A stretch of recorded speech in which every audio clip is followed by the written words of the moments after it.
والصلاة والسلام على سيد الأنبياء شمس الضحى بدر الدجى نور الهدى منبع الجود والعطاء أما بعد أعوذ بالله من الشيطان الرجيم بسم الله الرحمن الرحيم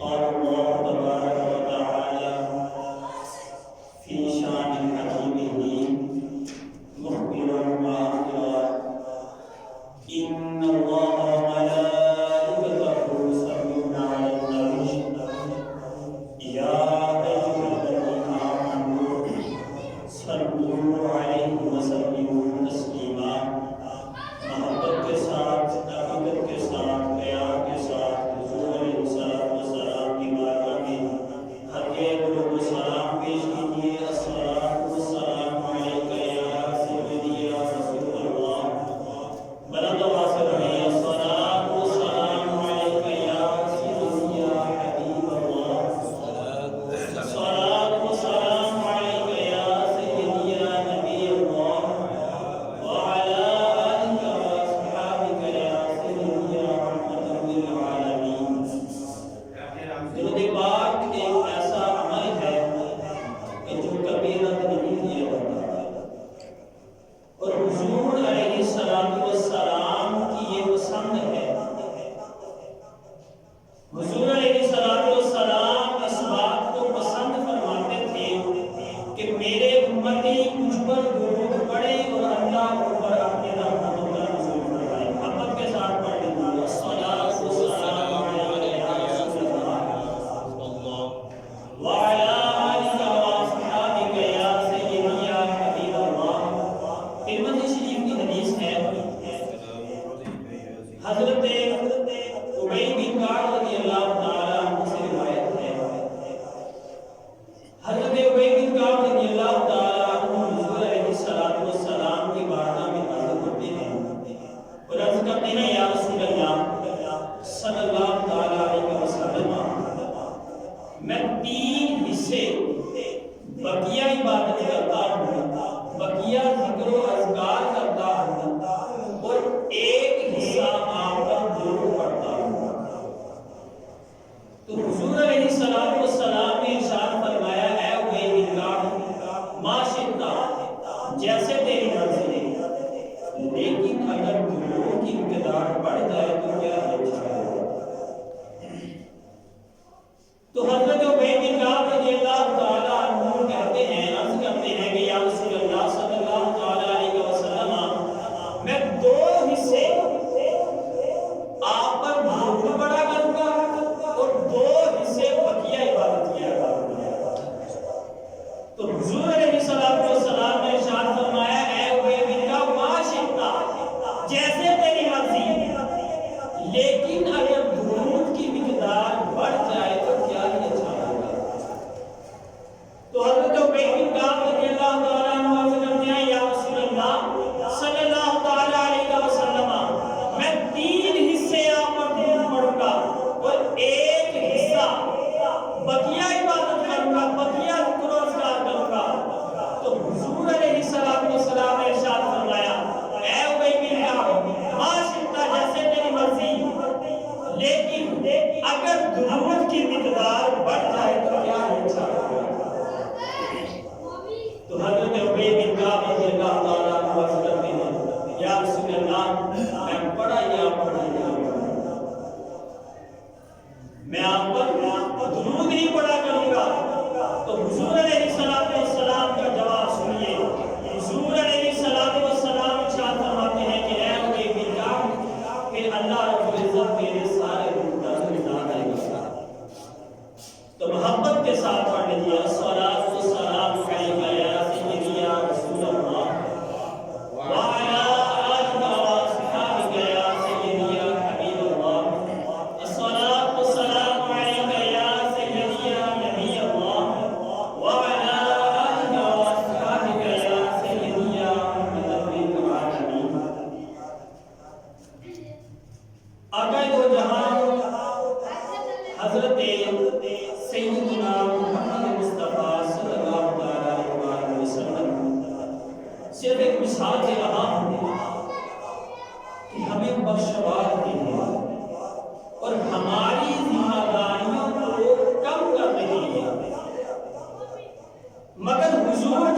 اپنی شان کیا ہے کہ ہم پہ 5 نمازیں فرض ہیں، ہم پر 5 نمازیں فرض ہیں، لیکن حضور علیہ السلام پر تہجد بھی فرض ہے۔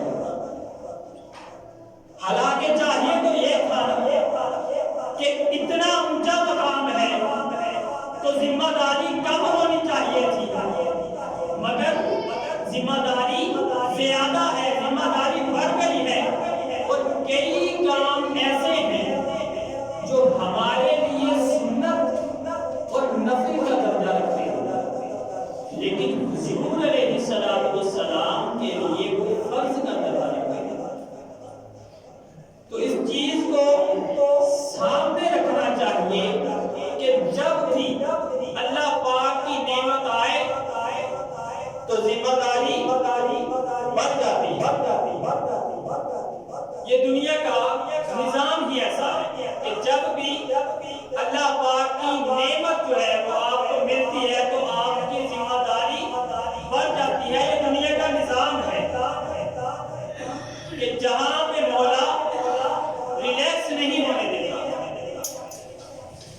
یہ دنیا مصروف عمل ہے، یہ دنیا اس دنیا میں ریلیکس ہونے کے لیے ہم نہیں آئے، ریلیکس ہونے کے لیے اگلا جہاں ہے، دوسرا جہاں ہے، ریلیکس ہونے کے لیے اگلا جہاں ہے۔ سورہ النشر میں اللہ رب العزت کا ارشاد ہے فَإِذَا فَرَغْتَ فَانصَبْ، مولا فرماتا ہے کہ اے محبوب تیرے سینے کو ہم نے کھول دیا ہے اور تیرا بوجھ ہم نے ہلکا کر دیا ہے، مگر ساتھ ہی فرمایا فَإِذَا فَرَغْتَ فَانصَبْ، کہ اے محبوب جب بھی فارغ ہو تو پھر کھڑا ہو جا، جب بھی فارغ ہو تو کھڑے ہو جا، آرام اور بے فکری نہیں کرتی، جب بھی فارغ ہو تو کھڑے ہو جاؤ۔ فَإِذَا فَرَغْتَ فَانصَبْ، اے محبوب جب بھی تم فارغ ہو جاؤ تو کھڑے ہو جاؤ، تاکہ کوئی لمحہ ضائع نہ ہو۔ غور کیجئے گا، تاکہ کوئی لمحہ ضائع نہ ہو۔ تیری ذمہ داری بڑی ہے اے محبوب، اللہ رب العزت فرما رہا ہے کہ اے محبوب تیری ذمہ داری بڑی ہے، تیرا عہدہ بڑا ہے، تیری صلاحیت بڑی ہے اور مقام بھی بڑا ہے۔ اور پھر فرمایا وَإِلَىٰ رَبِّكَ فَارْغَب، اور اپنے رب کی طرف رغبت کر، اپنے رب کی طرف مائل ہو جا۔ اللہ پاک نے ہمیں شب برات کی نعمت دی تھی جو کہ ابھی پچھلے دنوں گزر کر گئی ہے۔ اللہ رب العزت نے ہمیں شب برات کی نعمت دی اور ہمارے گناہوں کو معاف کر دیا، اور ہمارے گناہوں کو اس طرح صاف کیا کہ جیسے آج ہی ماں کے پیٹ سے بچہ پیدا ہوا۔ اب بولیے کہ اللہ رب العزت کی ہمیں یہ نعمت ملی، جبکہ میں نے پہلے کہا کہ جب اللہ رب العزت کی نعمت ملتی ہے تو ذمہ داری بڑھ جاتی ہے، بول کر یہ ساتھ ساتھ، تو ذمہ داری بڑھ جاتی ہے۔ تو اللہ رب العزت کی ہمیں یہ نعمت ملی کہ اللہ رب العزت نے ہمیں معاف کر دیا اور ہمارے گناہوں کو اس طرح بخش دیا کہ جیسے ماں کے پیٹ سے بچہ آج ہی پیدا ہوا ہو۔ تو اب بولیے کہ ذمہ داری بڑھی ہے نہیں؟ ذمہ داری بڑھ گئی ہے۔ اسی طرح کہ جس نے میلے کچیلے کپڑے پہنے ہوں، کسی شخص نے میلے کچیلے کپڑے پہنے ہوں، اسے فکر نہیں ہوتی، جہاں مرضی بیٹھتا ہے،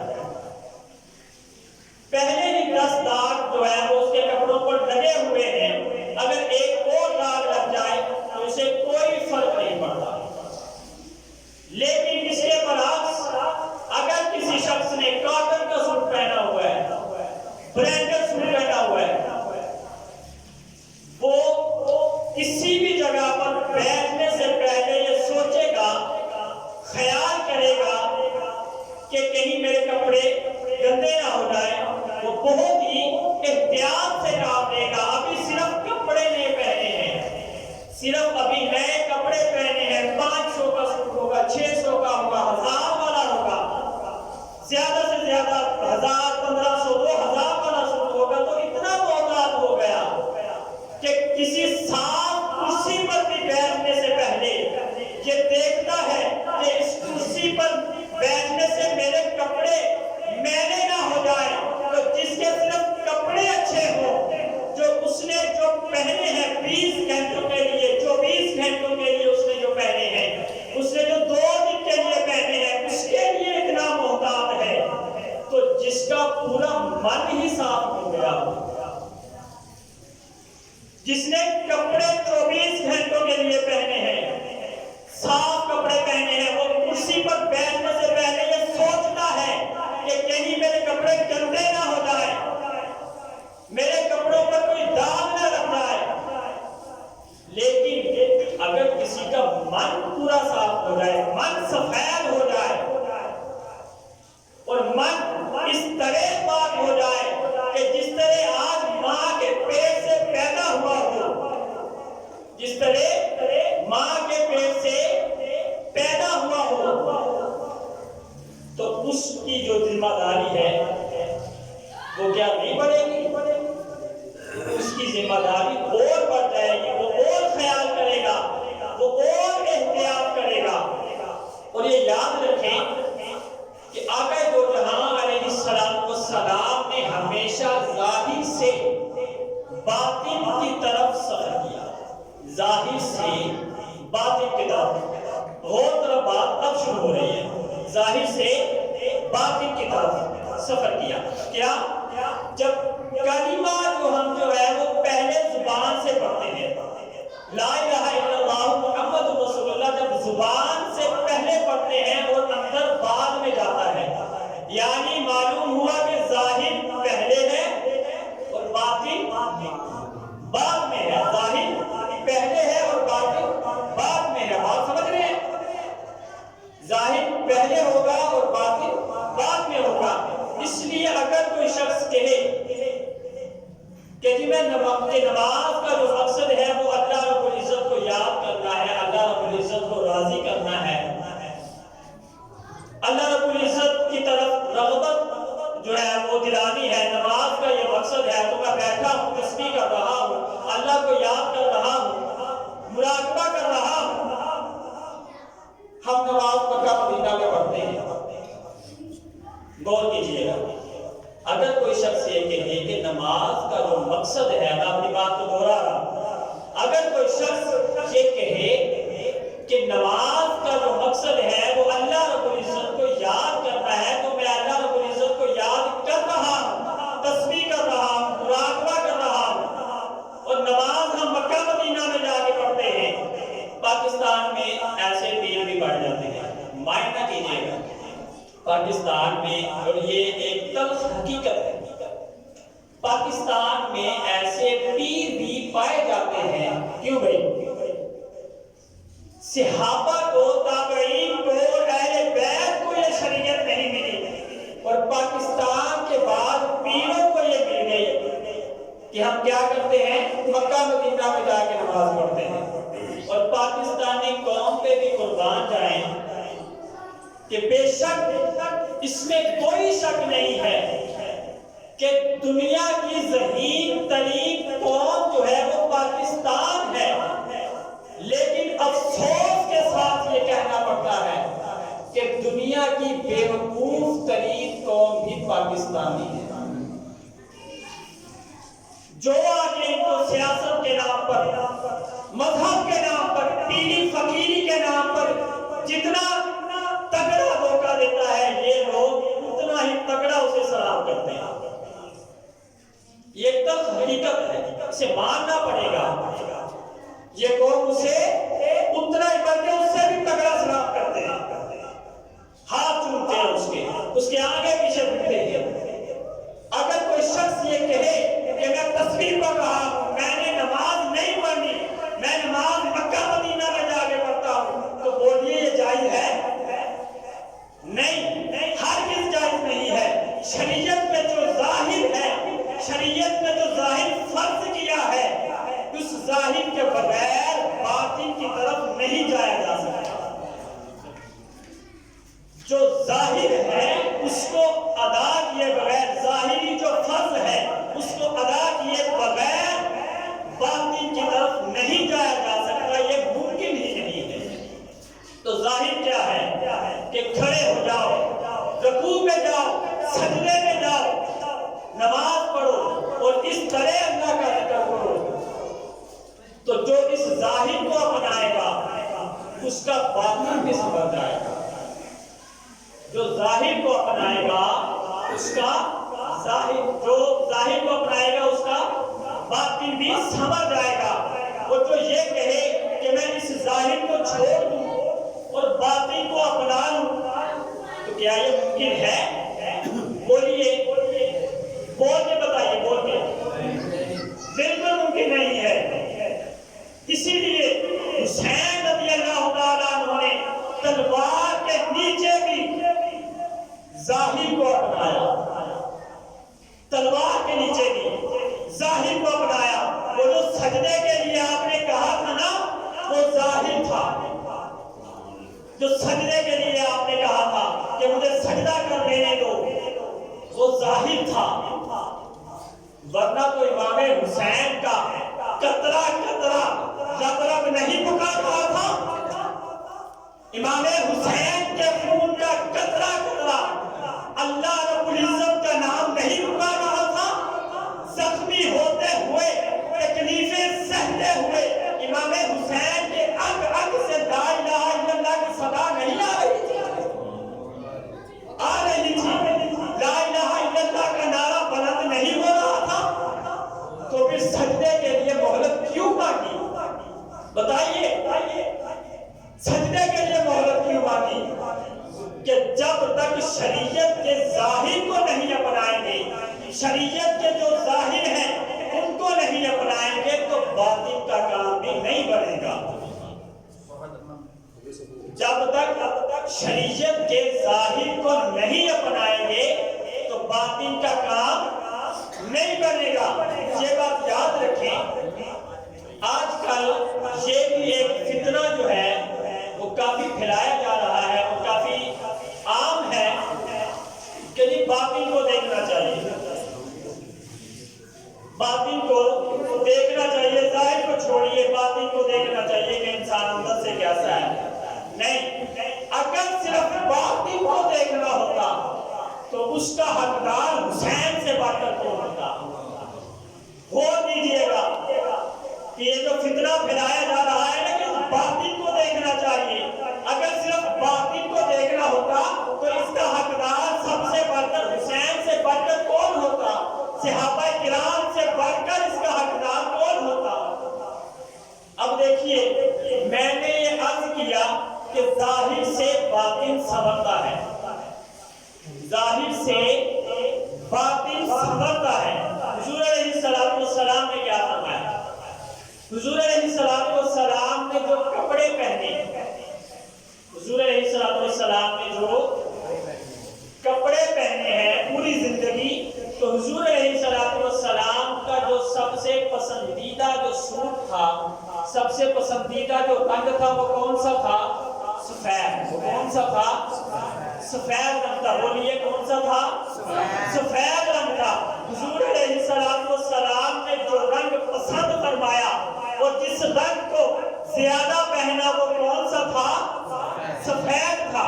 ویسے تو حضور علیہ السلام نے صفائی کو پسند کیا ہے، کہا کہ صفائی جو ہے وہ آدھا ایمان ہے، صفائی نصف ایمان ہے، مگر صفائی میں بھی مزید آگے بڑھتے ہوئے کس رنگ کو اختیار کیا؟ سفید رنگ کو۔ اس میں کیا تھا کہ جب بندہ اپنا ظاہر سفید دیکھے گا نا، جب بندہ دیکھے گا نا اپنا سفید، تو اس کے مزاج میں بھی سفیدی آئے گی۔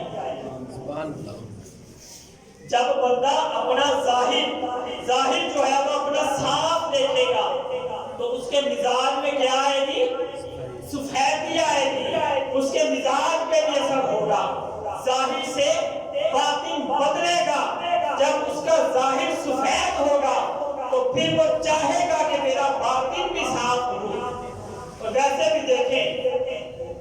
سفید رنگ ایسا ہے کہ اس میں آپ کوئی بھی رنگ ڈال دیں، سفید رنگ میں آپ کوئی بھی رنگ ڈال دیں تو وہ اس میں قائم ہو جاتا ہے۔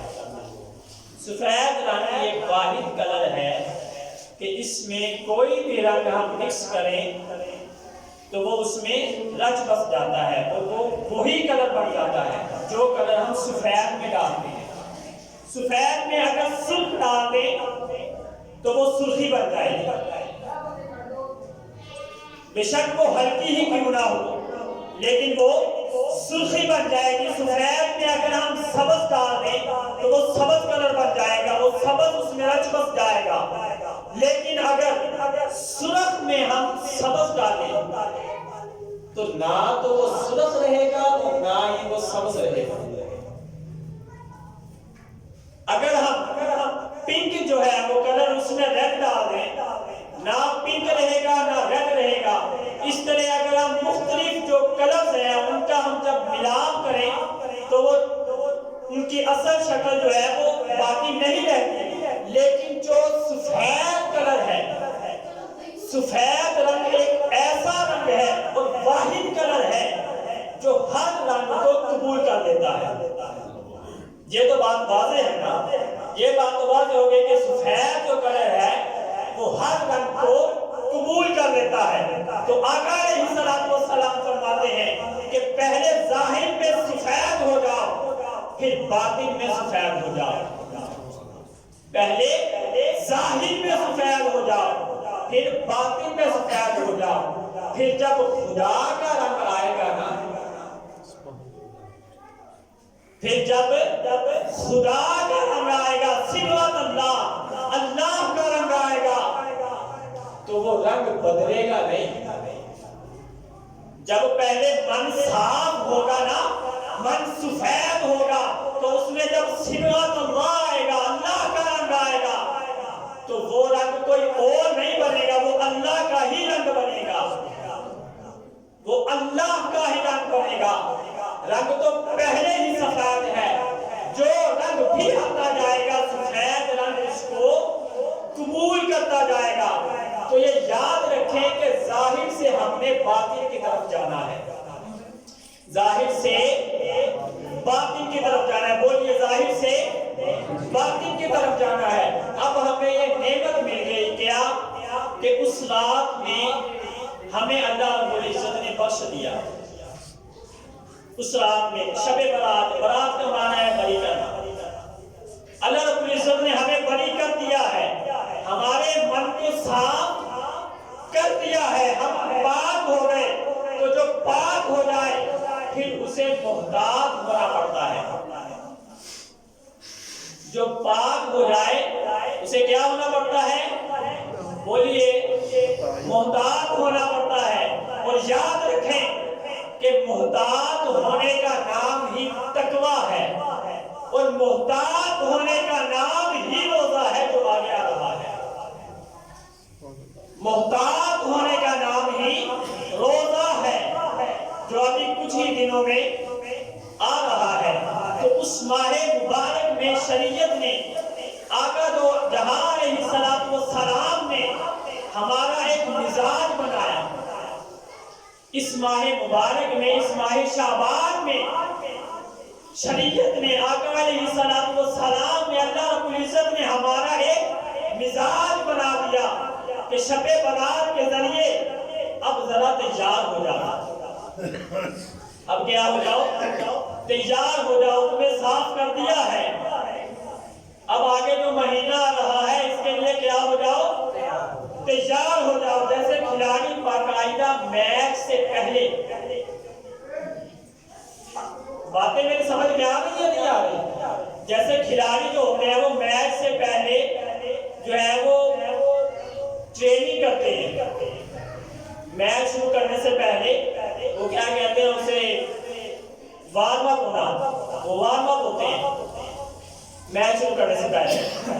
اگر وہ نہیں کرتے، بیٹھے رہتے ہیں ایسے ہی، ریہرسل نہیں کرتے، وہ جو پریکٹس ہے وہ اپنی نہیں کرتے، تو کیا وہ میچ جیت سکتے ہیں؟ نہیں۔ اس کے لیے انہیں پہلے مشقت کے مرحلے سے گزرنا ہوگا، انہیں پہلے محنت کرنا ہوگی۔ مادی نظام بھی وہی ہے اور روحانی نظام بھی وہی ہے۔ تو یہ جو شب برات ہے، شعبان کے روزے ہیں، شعبان کے جو اعمال ہیں، یہ روحانی طور پہ وارم اپ جو ہے وہ ہونا ہے، وارم اپ ہونا ہے۔ جیسے کہ وہ کھلاڑی جو میں نے جو مثال دی ہے کہ جو میچ شروع کرنے سے پہلے جو ٹریننگ کرتے ہیں، یہ ماہ شعبان کے اعمال جو ہیں، ماہ شعبان کے جو روزے ہیں، ماہ شعبان میں جو عبادات ہیں، یہ ہمارے لیے کیا ہے؟ ایک وارم اپ ہونا ہے، ہمارے لیے ٹریننگ ہے، تاکہ جب رمضان شروع ہو تو اندر سے کوئی چوں چوں کی آواز نہ آئے۔ کیوں بھائی؟ گٹے گوڈے چوں چوں کی آواز نہ آئے، بندہ کسی سستی کا شکار نہ ہو۔ ادھر رمضان شروع ہو، رحمتیں اور برکتوں کے دروازے کھل جائیں، ادھر مومن بھی چست ہونا چاہیے۔ یہ اس ماہ شعبان کی عبادات کا مقصد ہے۔ رات کو جگایا، گناہوں سے پاک کیا۔ یہاں یہ بات ایک بات عرض کرنا چاہوں گا کہ قرآن بھی اللہ نے رمضان میں اتارا ہے۔ اللہ رب العزت نے بطور خاص جو ہے وہ قرآن میں ارشاد فرمایا، شہر رمضان الذی انزل فیہ القرآن۔ مولا رمضان کا تعارف ہی یہ کروا رہا ہے کہ یہ وہ مہینہ ہے کہ جس میں قرآن نازل کیا گیا ہے، جس میں قرآن اتارا گیا ہے۔ تو قرآن کا اترنا یہ رمضان کا تعارف ہے، یہ رمضان کی پہچان ہے۔ اب رمضان میں رمضان کا اور قرآن کا اتنا گہرا تعلق ہے کہ خود آقا دو جہاں علیہ السلام بھی اس ماہ مبارک میں جبریل کے ساتھ قرآن کا دور فرمایا کرتے تھے۔ جبریل علیہ السلام کے ساتھ قرآن کا دور فرمایا کرتے تھے۔ دور کیا ہے کہ ایک رکوع ایک نے سنایا، پھر دوسرا رکوع دوسرے نے سنایا، پھر اس نے اس کو سنایا۔ اس طرح حضور علیہ السلام قرآن رمضان میں جبریل علیہ السلام کو سناتے، اور حضور علیہ السلام قرآن جو ہے وہ جبریل علیہ السلام قرآن کن کو سناتے؟ حضور علیہ السلام۔ تو اس طرح یہ دور ہوتا تھا۔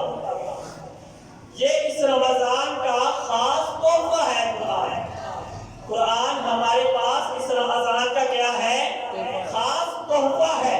میں نے پہلے بھی عرض کیا تھا کہ اللہ پاک نے فرمایا کہ جو شخص ایک حرف پڑھتا ہے، جو شخص ایک حرف پڑھتا ہے، اللہ رب العزت اسے 10 نیکیاں عطا فرماتا ہے۔ قرآن کا ایک حرف پڑھنے سے 10 نیکیاں ملتی ہیں۔ تو یہاں حضور علیہ السلام کی اس حدیث میں ایک سوال کا ہمیں جواب بھی ملتا ہے۔ وہ سوال کیا ہے کہ ایک شخص ہے، اس نے قرآن پڑھا ہے، دیکھ کے پڑھا ہے، ناظرہ پڑھا ہے، اسے ترجمہ نہیں آتا، اسے سمجھ نہیں آ رہی کہ میں کیا پڑھ رہا ہوں، کیونکہ ہم عجمی لوگ ہیں۔ عربی لوگ تو سمجھتے ہیں، ہم عجمی لوگ ہیں، تو جو عجمی ہے اسے ترجمہ نہیں آتا، اس نے نہیں سمجھا، لیکن وہ پڑھ رہا ہے۔ اس حدیث میں جو جواب جو ہمیں مل رہا ہے وہ یہ ہے کہ حضور علیہ السلام نے ارشاد کیا فرمایا کہ جو شخص ایک حرف پڑھتا ہے، اللہ رب العزت اسے کتنی نیکیاں عطا فرماتا ہے؟ 10 نیکیاں عطا فرماتا ہے۔ تو جس نے پڑھا الف لام میم، کتنے حرف ہو گئے؟ 3 حرف ہو گئے۔ کتنی نیکیاں ہو گئی؟ 30 نیکیاں ہو گئی۔ تو اب مجھے یہ بتائیے کہ الف لام میم سورہ بقرہ کا آغاز ہے، بتائیے اس کا مطلب کس کو آتا ہے؟ الف لام میم لوہے قرآنی میں اس میں بھی ہے۔ الف لام میم اس کا مطلب کس کو آتا ہے؟ کسی کو نہیں آتا۔ یا تو بھیجنے والا جانتا ہے یا تو وصول کرنے والا جانتا ہے۔ اب بات سمجھ میں آئی کہ اگر ترجمہ نہیں بھی آتا، آپ کو قرآن کی سمجھ نہیں بھی ہے، پھر بھی آپ قرآن کے جو الفاظ ادا کرتے ہیں، اللہ رب العزت پھر بھی آپ کو ثواب عطا فرماتا ہے۔ سبحان اللہ۔ یہاں پر تو الف لام میم کا جو معنی ہے، یہاں پر تو غزالی بھی خاموش ہے، یہاں پر تو رومی بھی خاموش ہے، یہاں پر تو کوئی بھی نہیں بول رہا، ہر کوئی خاموش ہے۔ کوئی کتنا بھی بڑا جو ہے وہ لکھنے والا ہے، کوئی ادیب ہے، کوئی کتنا بھی علم والا ہے، یہاں پر تو ہر کوئی خاموش ہو گیا۔ یہ تو صرف بھیجنے والا جانتا ہے یا پھر وصول کرنے والا جانتا ہے، لیکن ثواب پھر بھی عطا فرما رہا ہے۔ اور حضور نے مثال بھی یہی دی کہ جو شخص الف لام میم یہ 3 حرف پڑھتا ہے، اللہ رب العزت اسے 30 نیکیاں عطا فرماتا ہے، اسے 30 نیکیاں عطا فرماتا ہے۔ تو حضور علیہ السلام کی اس بات سے ہمیں یہ جواب بھی مل گیا کہ اگر کسی کو قرآن پڑھنا ہے، اگر اس کے ذہن میں یہ بات آ بھی جائے کہ بھئی مجھے نہیں آتا کہ کیا مجھے ثواب مل رہا ہے یا نہیں مل رہا، وہ یہ گمان جو ہے وہ نکال دے، بلکہ یہ خوش ہو جائے کہ اسے ثواب مل رہا ہے۔ تو اس بات سے یہ بھی ایک بڑی غور طلب بات ہے کہ اس اللہ رب العزت کو دینے کا کتنا شوق ہے، اس اللہ رب العزت کو ہمیں نوازنے کا، ہمیں دینے کا کتنا شوق ہے کہ ہمیں پتہ بھی نہیں ہے کہ ہم کیا پڑھ رہے ہیں، لیکن وہ پھر بھی ہمیں دے رہا ہے۔ یہاں ایک جملہ کہوں گا کہ مانگنے کے بغیر ہمارا گزارا ہو سکتا ہے۔ اپنی بات یہیں پہ ختم کروں گا، وقت بھی ہو چکا، کہ مانگے بغیر ہمارا گزارا ہو سکتا ہے، لیکن دیے بغیر اس کا گزارا نہیں ہوتا۔ مانگے بغیر ہمارا گزارا بولیے ہو جاتا ہے نا، ہم نہیں بھی مانگتے، اللہ رب العزت ہمیں پھر بھی دیا جا رہا ہے، ہم مسجد میں نہیں بھی آتے، اسے نہیں بھی یاد کرتے، لیکن وہ ہمیں یاد کرتا ہے۔ مانگے بغیر ہمارا گزارا ہو جاتا ہے، لیکن اس کا گزارا نہیں ہوتا۔ وہ اتنا پیار کرتا ہے اپنے بندے سے۔ تو اب جو ماہ شعبان ہے، یہ ٹریننگ ہے ہمارے لیے ماہ رمضان کی۔ اللہ رب العزت کی بارگاہ میں دعا ہے کہ رب قدوس ہمیں اس ماہ شعبان میں جو ٹریننگ ہے وہ بھی لینے کی توفیق عطا فرمائے، اور اللہ رب العزت ہمیں ماہ رمضان میں ٹریننگ کر کے اللہ رب العزت ہمیں ماہ رمضان میں چست ہونے کی بھی توفیق عطا فرمائے، اور اس بہانے سے بھی بچنے کی توفیق عطا فرمائے کہ میں روزہ نہیں رکھ سکتا۔ اس بہانے سے بھی، یہ اکثر لوگوں کا یہ بہانہ ہوتا ہے کہ میں روزہ نہیں رکھ سکتا، کہ کام پہ جاتا ہوں، روزہ رکھا نہیں جاتا، بھوک پیاس نہیں برداشت ہوتی۔ یہ بات بالکل غلط ہے۔ اگر آپ روزہ رکھیں گے تو پھر وہ صبر بھی عطا کرے گا، اور پھر ان اللہ مع الصابرین، اللہ صبر کرنے والوں کے ساتھ ہوتا ہے۔ تو اللہ رب العزت کے بارگاہ میں دعا ہے، بات تو ابھی آگے بڑھنی تھی لیکن وقت جو ہے وہ ہو چکا۔ اللہ رب العزت کی بارگاہ میں دعا ہے کہ رب قدوس ہمیں اپنے ظاہر کو پہلے سنوارنے کی توفیق عطا فرمائے، اور پھر باطن جو ہے وہ خود بخود سمجھ جاتا ہے۔ اللہ رب العزت ہمیں عمل کی توفیق عطا فرمائے۔ وما علیہ البلاغ المبین، اپنی سنت ادا فرمائے۔